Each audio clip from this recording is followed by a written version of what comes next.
Have you ever felt exhausted by the constant need to make your life matter? Like every decision, every relationship, every career move has to contribute to some grand narrative about who you are and what you're meant to do. What if I told you that the very act of chasing meaning might be what's making your life feel so empty? Today, we're going to explore something counterintuitive, something that might actually change how you see your entire existence. We're talking about what happens when you stop chasing meaning in life. I promise you, the answer isn't what you think. Because here's the thing. We've been told our whole lives that we need to find our purpose, discover our passion, make our mark on the world, and sure, those sound like noble goals. But for many of us, this constant search has become a weight we carry everywhere we go. It's exhausting. And the harder we chase, the further away meaning seems to slip. So what would happen if we just stopped? If we put down that burden and walked away from the chase entirely? That's what we're diving into today. And if you want to explore these ideas even deeper, I've put together an ebook that breaks down these concepts with more exercises and reflections. You can find the link in the description below. It's been really helpful for people who want to sit with these ideas a bit longer. But for now, let's start with the most important question. Why is chasing meaning so exhausting in the first place? Let's be honest about what chasing meaning actually looks like in real life. For some people, it's the career. It's the endless ladder climbing, the resume building, the LinkedIn updates that scream, "Look at me, I'm doing something important." Every promotion becomes proof of worth. Every setback feels like evidence that maybe you're on the wrong path entirely. For others, it's relationships. Finding the one, building the perfect family, cultivating friendships that look meaningful on the surface. And when those relationships don't deliver that sense of cosmic purpose, we feel betrayed, like we failed at something fundamental. Or maybe it's achievements.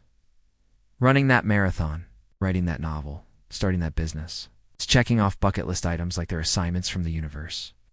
As if once you do enough impressive things, meaning will finally arrive at your doorstep with a certificate of completion. And look, none of these pursuits are bad. They're not.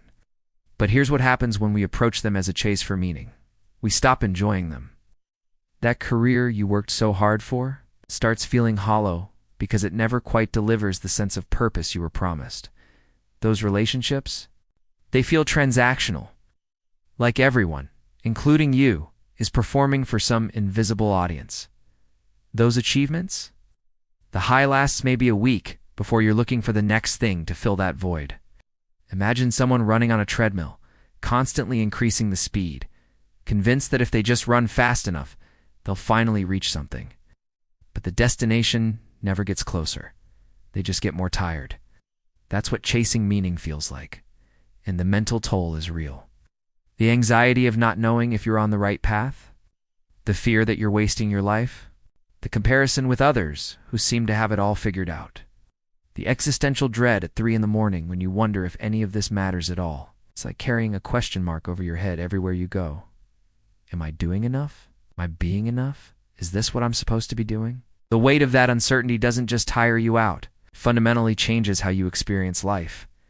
Every moment becomes evaluated. Every experience gets filtered through the question, is this meaningful? And ironically, that's exactly what makes life feel meaningless. Here's where things get interesting. Philosophers have been wrestling with this for centuries.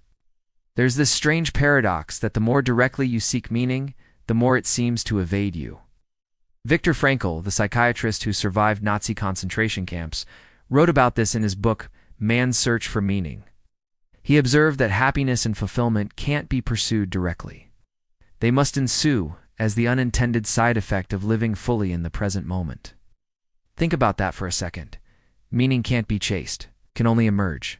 The psychologist Carl Jung had a similar insight. He talked about how when we become too focused on finding our purpose, we actually disconnect from the very experiences that would naturally give rise to a sense of meaning. It's like trying to fall asleep. The harder you try, the more awake you become, or trying to remember a word that's on the tip of your tongue.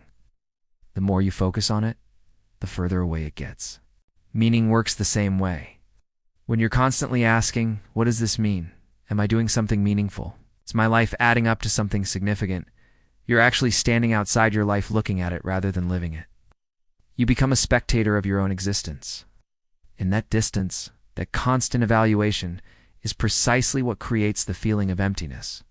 The Taoists understood this thousands of years ago. They called it Wu Wei, action without action, doing without forcing, living without grasping. When you stop trying to extract meaning from life, when you stop demanding that every experience justify itself, something shifts. You start actually living. But what does that look like in practice? What really happens when you stop chasing meaning? Okay, so let's get into the reality of what shifts when you let go of this chase. First, and this might sound strange, but you start noticing things you've been walking past your entire life.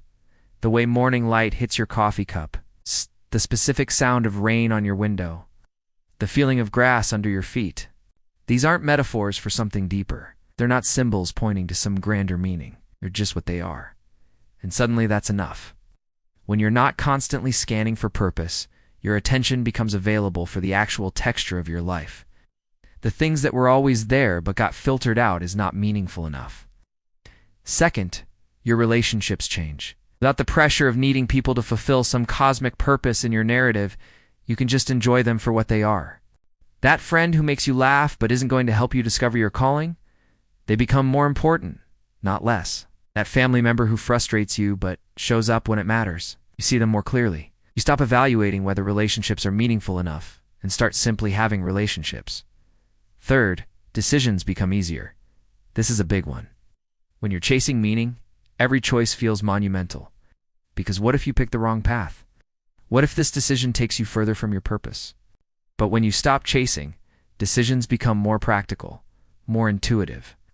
You choose based on what feels right in the moment, what aligns with your current needs and desires, rather than some imagined future version of yourself who has it all figured out. Fourth, and this is subtle but powerful, you start experiencing something that feels like freedom, not the freedom to do whatever you want, but freedom from the constant judgment of whether what you're doing matters.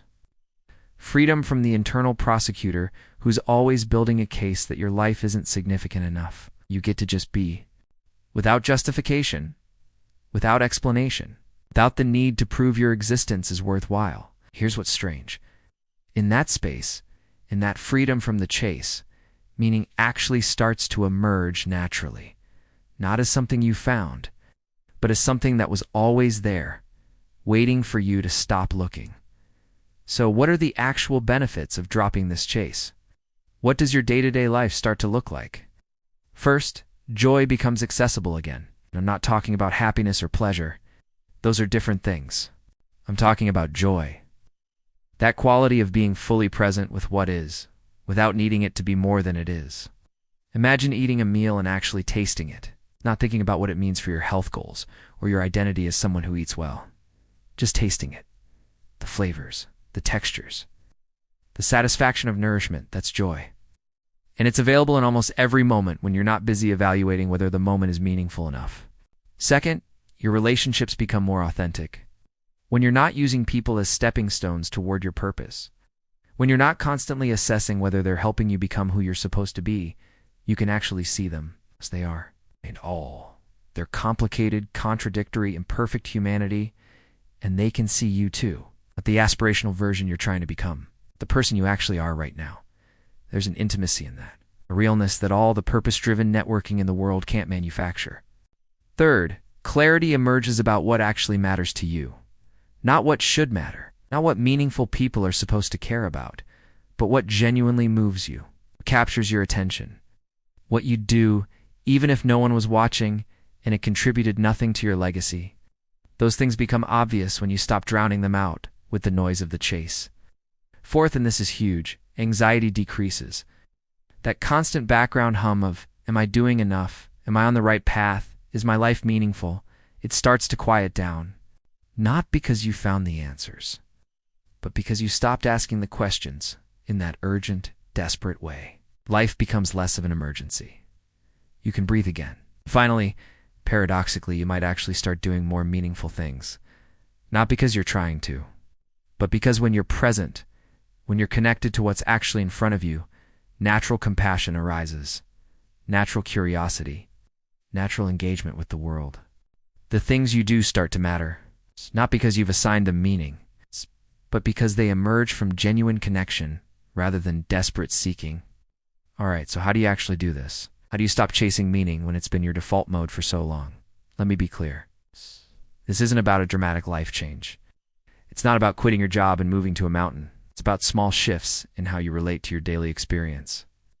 First, practice noticing without narrating. Throughout your day, try to catch yourself when you're creating stories about what things mean. When you're walking, just walk. Feel your feet. Notice your breath. Don't turn it into a meditation practice that's supposed to make you more mindful. Just walk. When you're with someone, listen to them without simultaneously writing the story of what this conversation means for your relationship or your growth. Just listen. Second, get comfortable with ordinary moments.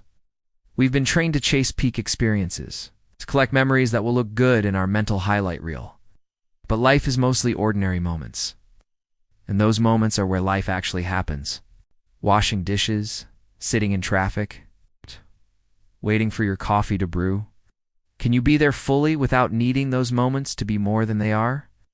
Third, question the goals you've set for yourself. Not all of them. But ask honestly, did I choose this because I genuinely want it, or because I think achieving it will prove my life means something? If it's the latter, you might want to let it go. Not because goals are bad, but because goals rooted in desperate seeking rarely satisfy even when you achieve them. Fourth, embrace not knowing. This is uncomfortable. But practice saying, I don't know what my purpose is. I don't know if this is the right path. I don't know if my life means anything in the grand scheme, and then keep living anyway. Not in despair, but in openness, and willingness to be surprised by what emerges when you're not forcing an answer. Fifth, cultivate gratitude for what is. Not as a manifestation technique, not as a way to attract more meaning, but as a practice of acknowledging what's already here. The fact that you're alive, you can see and hear and feel, that's not nothing. That's everything. And finally, be patient with yourself. This isn't a switch you flip. You're undoing years, maybe decades, of conditioning. You'll catch yourself back in the chase. You'll have moments of panic where you think you need to figure it all out right now. That's okay. It's part of the process. Just notice it. And then gently come back to this moment, to what's actually here, to life as it is, not as you think it should be. So here's what we've discovered. When you stop chasing meaning, when you stop demanding that your life add up to something significant, something unexpected happens. Life doesn't become meaningless. It becomes immediate, present, alive.